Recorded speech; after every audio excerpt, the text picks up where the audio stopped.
Hi friends, welcome back to my channel Keerthi's kitchen and hacks. ఈరోజు మనం అమ్మమ్మల కాలం నాటి ఎంతో టేస్టీ ములక్కాయ మామిడికాయ పప్పు ఎలా తయారు చేసుకోవాలో చూసేద్దామా. మరి ముందుగా స్టవ్ ఆన్ చేసుకుని ఒక బాండి పెట్టుకుని 1 కప్పు కందిపప్పు తీసుకున్నాను. ఇప్పుడు ఈ కందిపప్పుని మంచి సువాసన వచ్చే వరకు లో ఫ్లేమ్లో పెట్టుకుని ఫ్రై చేసుకోవాలి. ఇలా ఫ్రై చేసుకోవడం వల్ల పప్పు టేస్ట్ అనేది మరింతగా బాగుంటుంది.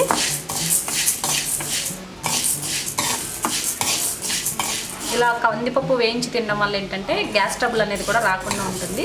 అందుకే నేను పప్పు వండేటప్పుడు ఎప్పుడు కూడా కందిపప్పు కొద్దిగా ఫ్రై చేసుకుంటాను.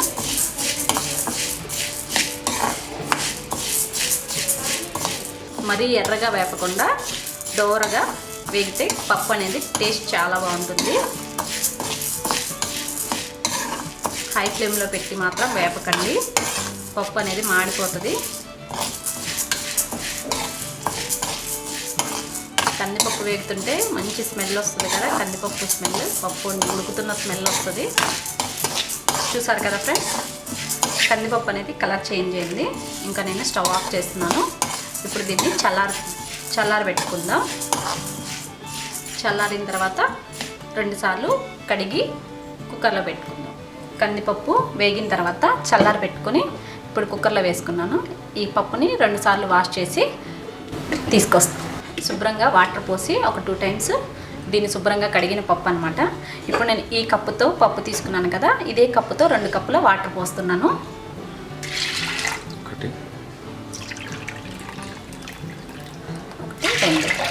రెండు కప్పుల వాటర్ కరెక్ట్గా సరిపోతాయి. ఇప్పుడు ఇందులో ఒక ములక్కాయ ముక్కలుగా కట్ చేసుకోవాలి. ఈ విధంగా పైన తోలు అనేది తీసేసి కడిగి పెట్టుకున్న ములక్కాయ ముక్కలు తీసి శుభ్రంగా కడిగిన చిన్న ముక్కలుగా కట్ చేసుకున్న మామిడికాయ. ఇది బాగా పుల్లగా ఉందండి.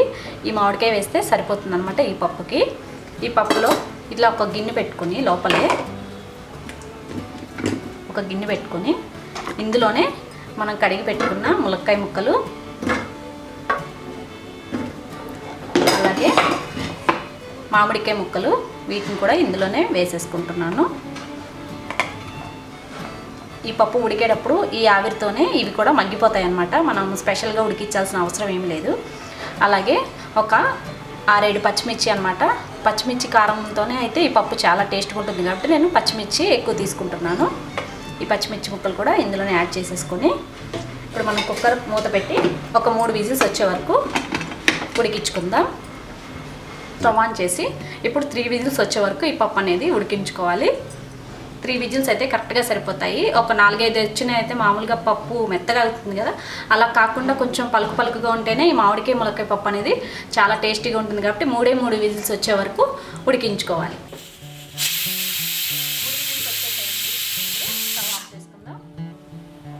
దీంట్లో కుక్కర్లో ఉన్న ప్రెజర్ మొత్తం పోయాక అప్పుడు మనం మూత ఓపెన్ చేద్దాం. ప్రెజర్ మొత్తం పోయింది కదా, ఇప్పుడు మనం కుక్కర్ మూత తీసుకుందాం.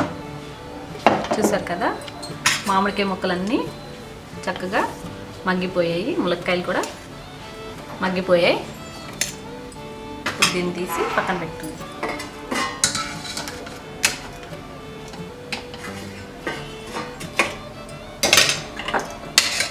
పప్పు ఇట్లా బద్దలుగా ఉంటేనే బాగుంటుంది ఈ ములక్కాయ మామిడికాయ పప్పు. కానీ చూసారు కదా, ఇలా ఉంటే బాగుంటుంది అన్నమాట. ఇప్పుడు దీన్ని మనం తాలింపు పెట్టుకుందాం. ఇప్పుడు స్టవ్ ఆన్ చేసుకొని బాండీ పెట్టుకుని పోపు పెట్టుకుందాం. పోపుకి సరిపడా ఆయిల్ వేసుకోవాలి. ఆయిల్ హీట్ అయింది కదా, ఇప్పుడు ఇందులో కొద్దిగా ఆవాలు చిటపటమన్న తర్వాత కొద్దిగా పచ్చిశనగపప్పు, అలాగే కొద్దిగా పట్టు మినపప్పు, ఒక 1/2 టీ స్పూన్ జీలకర్ర వేసి ఫ్రై చేసుకోవాలి. అలాగే 2 ఎండుమిర్చి తుంపి వేసుకుందాం. అలాగే కొద్దిగా ఇంగువ. పప్పులో ఇంగువ టేస్ట్ అనేది చాలా బాగుంటుంది కదా. కొన్ని కరివేపాకు రెమ్మ, వీటన్నిటిని వేసి ఒకసారి కలిపి ఇప్పుడు మనం ముందుగా ఉడికించి పెట్టుకున్న ములక్కాయ మామిడికాయ ముక్కలు ఉన్నాయి కదా, వీటిని ఈ పోపులో వేసి ఒక 2 మినిట్స్ వరకు మగ్గించుకుందాం. అప్పుడు పచ్చివాసన అనేది లేకుండా పోతుందని ఇట్లా వేయించుకుంటే చాలా బాగుంటుంది.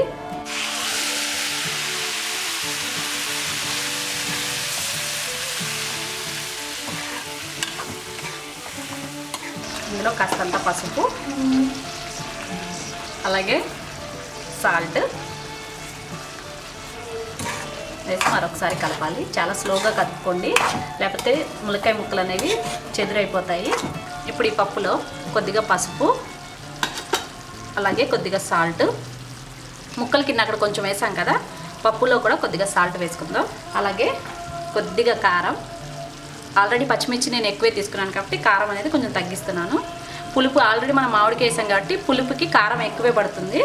తినేవాళ్ళైతే కొంచెం కారం తక్కువ తినేవాళ్ళైతే తగ్గించుకోండి. ఇప్పుడు వీటన్నిటిని వేసాను కదా, ఇప్పుడు కొంచెం వాటర్ పోస్తున్నాను. పప్పు మరీ గట్టిగా ఉంది కాబట్టి కొద్దిగా వాటర్ పోస్తున్నా.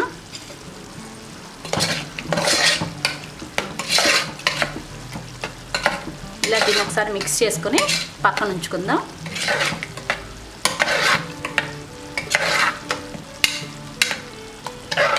పప్పు ఇలా పలుకులుగా ఉంటేనే బాగుంటుంది.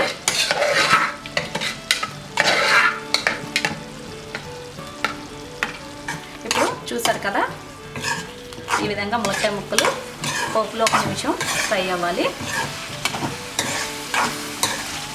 ఇప్పుడు మనం ముందుగా తయారు చేసి పెట్టుకున్నాం కదా పప్పు, కొద్దిగా సాల్ట్ ఇవన్నీ వేసి ఇప్పుడు దీన్ని కూడా ఈ పోపులో వేయాలి.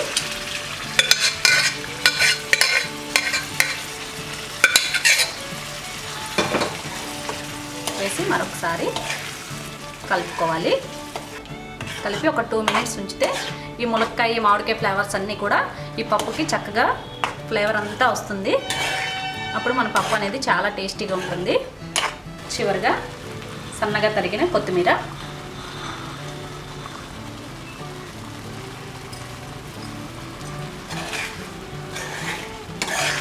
పప్పు అనేది చూసారు కదా, ఈ విధంగా జారుగున్నప్పుడే స్టవ్ ఆఫ్ చేసుకుంటే మీరు పప్పు చల్లారాక మీకు ఇంకాస్త చిక్కగా అవుతుంది కాబట్టి ఇలా ఉన్నప్పుడే స్టవ్ ఆఫ్ చేసేసుకోండి. ఇప్పుడు మనం దీన్ని ఒక సర్వింగ్ బౌల్లోకి తీసుకుందాం. చూసారు కదండి, ఎంతో టేస్టీ ములక్కాయ మామిడికాయ పప్పు రెడీ అయిపోయింది. ఎలాగో మామిడికాయ సీజన్ వచ్చేసింది కాబట్టి ఈ సీజన్లో మామిడికాయ ములక్కాయతో పప్పు చేసుకుని మామిడికాయ ఫ్లేవర్ని ఎంజాయ్ చేయండి. చూసారు కదా ఫ్రెండ్స్, ఎంతో టేస్టీ మామిడికాయ ములక్కాయ పప్పు రెడీ అయిపోయింది. ఈ మామిడికాయ సీజన్లో మీరు కూడా నా స్టైల్లో ఒకసారి ఈ మామిడికాయ పప్పును ట్రై చేసి మీకు ఎలా వచ్చిందో కింద కామెంట్లో తెలియజేయడం అస్సలు మర్చిపోకండి.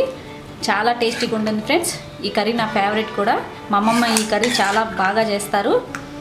ఈరోజు నేను మీ అందరికీ కూడా ఎలా తయారు చేయాలో చూపించాను కదా, మీ ఇంట్లో మీరు కూడా ఒకసారి తప్పకుండా ట్రై చేయండి. వేడి వేడి అన్నంలో నెయ్యి వేసుకుని ఈ పప్పుతో ఒక్కసారి టేస్ట్ చేశారంటే ఈ మామిడికాయ సీజన్ అన్నాళ్ళు ఈ పప్పు చేసుకుని మరీ తింటారు. చూసారు కదా ఫ్రెండ్స్, మన మామిడికాయ ములక్కాయ పప్పు రెడీ అయిపోయింది. ఈ రెసిపీ కనుక మీకు నచ్చినట్లయితే ప్లీజ్ మన ఛానల్ని సబ్స్క్రైబ్ చేయండి. పక్కనే ఉన్న బెల్ ఐకాన్ని యాక్టివేట్ చేసుకోవడం అస్సలు మర్చిపోవద్దు. ఫ్రెండ్స్కి రిలేటివ్స్కి షేర్ చేయండి, అలాగే సబ్స్క్రైబ్ చేయమని కూడా చెప్పండి. Thank you friends, bye bye.